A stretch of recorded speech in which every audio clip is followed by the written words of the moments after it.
heart count for J2 towers has been pushed up to 5,000. This is due to encourage J2 tower developers to reduce the amount of unions used in a tower.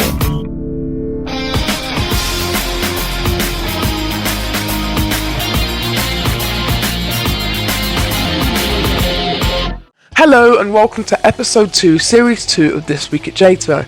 This is the second episode so far of the new series 2, although I did unfortunately miss an episode last week as I was in France.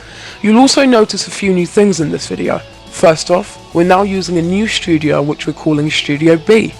And we've also got a new slightly different intro, consisting of a new previously on JBH screen. Although with that out the way, let's start with some news. It's actually been quite a good 2 weeks with some quite interesting stuff come to J2. Sinewave, or Sinwave, I'm not really sure how you pronounce it, who is the new J2 scripter, has enabled gamepad cursor for the ring select. Sinwave mentioned that this will allow console players to click on a sub-realm orb and navigate through the UI way better than before. We've got some breaking news, something that's caused quite a lot of controversy within the J2 community once first released, and that's the FPS cap. Many users complained about the FPS cap when it first released, and the people with higher end devices pretty much responded with "get a better computer." Now I know that formal news isn't about opinions, but myself, when this update was released, I was very disappointed and upset with J2's decision. And I also thought it was very immature for J2 staff to start responding to some of these messages from the community who may have had lower end devices that literally were not able to play J2 too well anymore. They responded to these messages with "get a better computer." Yeah, that was very mature of the J2 staff. No, genuinely, I think that was really horrible.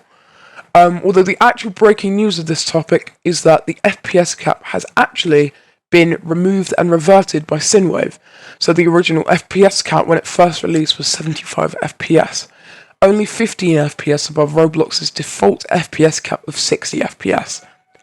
Sinwave's reason for this is that it would end up using over 30% of memory, which would cause crashes for some devices. So let us know your views and opinions on this down below in the comment section. So this script is actually going to be really long, so it'll be nice to go outside and touch a bit of some grass quickly. Alright, well that was a nice grass touching session. So some more news coming to you today.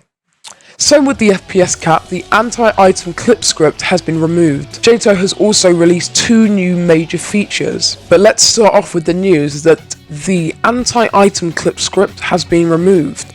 So if you're not aware what the anti-item clip script is, it's pretty much a script that the J2 staff fitted into the game quite a while ago to avoid a Roblox glitch that has since been patched, which allows players to equip an item, use an auto-click to spam the item, and then clip through a wall. Once again, Sinwave's reasoning for this was pretty much because the anti-item clip script was very buggy and had the chance of deleting the tool randomly. As well as this, he also mentioned that Roblox pretty much patched it for themselves. In other news, J2 has released 2 new major features.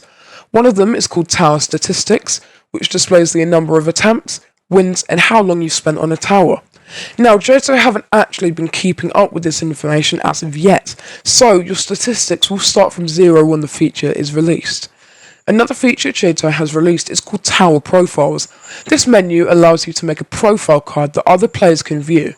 Any player can search up your profile and see the following things: the amount of towers that you've completed, the total positive energy you've extracted, your hardest tower completion.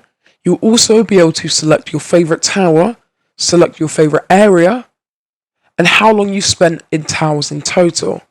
You'll also be able to set a status for your profile.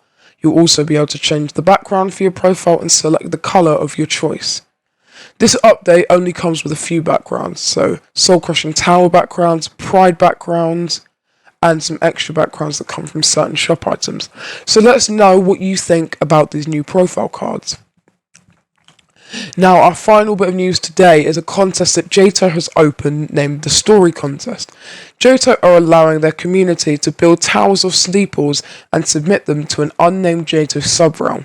J2 is also giving out prizes for winners and runners-up.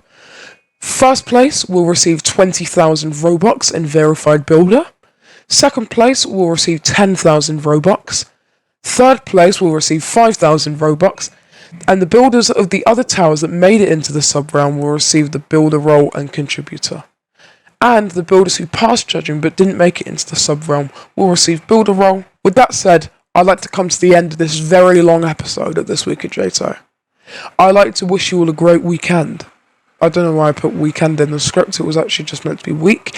But yeah, I also wanted to hear from you about how these episodes have been for you as a viewer. So leave a comment down below about what you think could be done better at This Week at J2. Subscribe if you enjoyed the video, and I'll hopefully see you around next week for another episode. Goodbye!